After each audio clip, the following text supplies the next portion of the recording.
What is going on, everyone? Welcome to the weekly recap number 78. I am Jake Dunlap, CEO of Skaled. And if there's a little bit of an echo, I'm here at the CB Insights brand new office in New York City, hanging out with the sales organization for the rest of today. I'm sure I'll have some fun tidbits to share with everyone coming up maybe in next week's weekly recap. So again, this is our second week where we're doing this live format where we're trying to, drive a little bit of interaction. If you have questions as we're walking through some of the recap, I'll do my best to provide answers. But the goal is that, we're trying to do this in a little bit of a different format than you're seeing your typical LinkedIn lives. We're really trying to put together something that we feel like you're going to find a ton of value in. So let us know in the comments what you think about doing a live recap, and we will keep listening. Make sure you keep hashtagging Ask Jake Anything. We've got some fun questions to get into. So my friends, this week in Jake's Take, right? So Jake's Take is basically something that's happened in the last week, maybe 2 weeks, where I'm seeing a trend or a consistent pattern in conversations. And this last week I was in Dublin for 4 days. And so I had a chance to spend time with nearly a few hundred sellers while we were there. And, I want to talk a little bit about like the cultural differences. So I put out a post last week talking about the differences between US-based sales teams and EU-based sales teams. And by the way, they're all completely different, right? UK versus Spain, France, etc. But the biggest thing that I called out was optimism. That, better or worse, the US salespeople are more optimistic. They're more excited. And it's been a really interesting kind of pattern that I've noticed as we spent a lot of time with thousands of sellers in Europe last year. And, obviously the core work we're doing in the States. So it's just, it's an interesting, optimism. You really have to think about, it's a double-edged sword. Being optimistic, you have to balance that with realistic. And so that was, I think, something interesting. And also, look, I have sold and worked in companies in Florida, Phoenix, San Francisco, New York, and now Austin, right? So I've had a chance to literally see, how every part of the country sells, and those are all different too. And I think the big thing and takeaway for everyone tuning in right now, or if you're watching this later, is you've got to adapt. Whenever we're working with companies that are in different parts of the country, we adapt.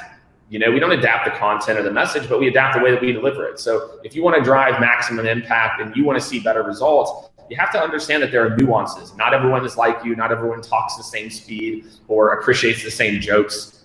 Definitely not the same jokes. I definitely have noticed some of my jokes do not go over quite as well in the UK or Ireland or France. So that's another thing. So that's my take. Adapt your style. That's what we've noticed in our differences. So in this week in Awesome, so from all of that amazingness, what were some kind of key interesting moments or things that I think you might find interesting? I want to talk about the different things that go into building a world-class sales organization. And what I mean by that is a lot of times we focus on the methodology. The methodology are the words that you say. It's challenger sale, it's Sandler, it's the customer framework that we have at Scale. It's, there's a lot of different frameworks to think about.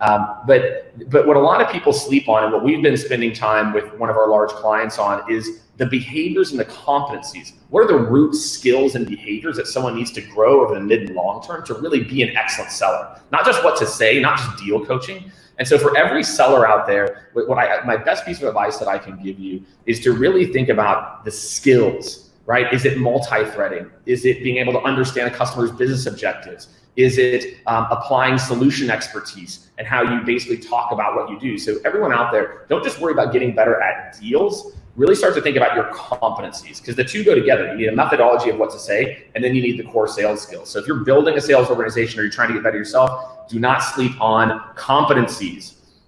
So this week in the news. So this is usually a section where I'm just talking about what are interesting things that I've read in articles or the team has surfaced. And so I will talk about LinkedIn, and Microsoft's purchase of LinkedIn is really starting to pay off. You know, if you just look at the numbers here, and Kara, I don't know if you have the link to the article from eMarketer, but eMarketer put out a really interesting piece where they kind of broke down some of LinkedIn's data. But LinkedIn said this week that it has 62 million adult users just in the US, and that's going to grow nearly 5% year over year, which for a mature platform is massive, right?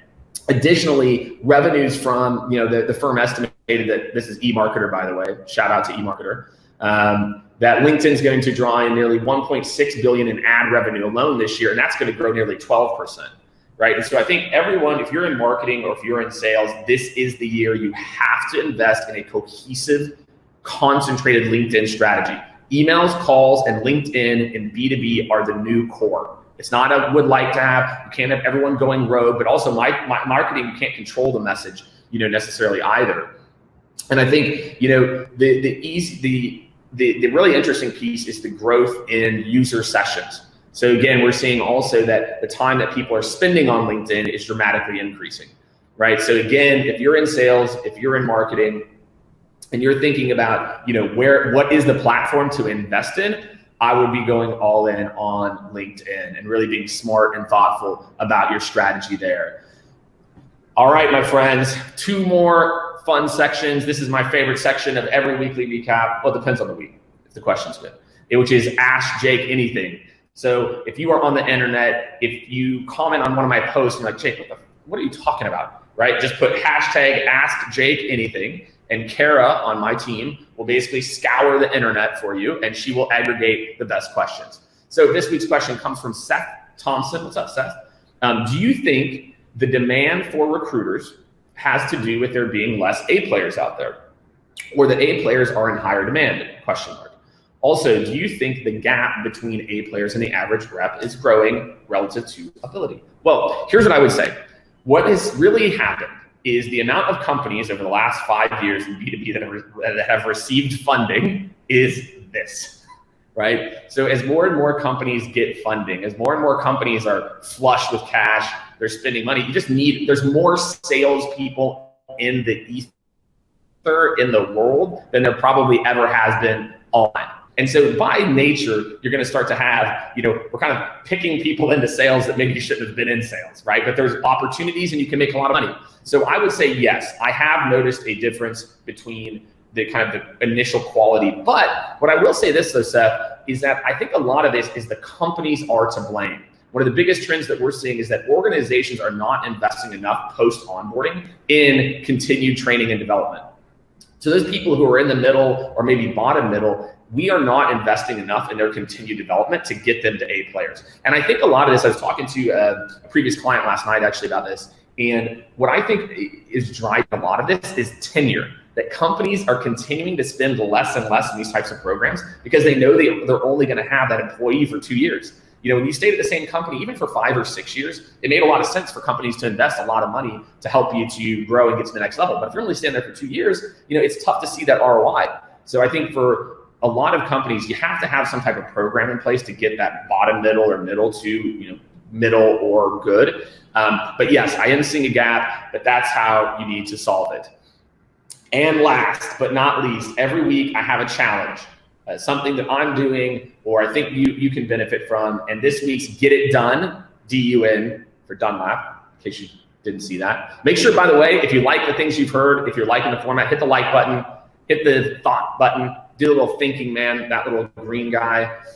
This week's Get It Done is basically creating a framework to where you don't have to obsess over things every single night or worry about dropping things. So starting this last week, I implemented a whole new process where every morning from 7 to 8, I've got a calendar block that says yesterday's to-dos, where every single day before I leave, I basically go through all my meetings and I put in tomorrow, a week from now, 5 days from now, all the different to-do items that I have in for the next morning or whenever I think I need to get to them.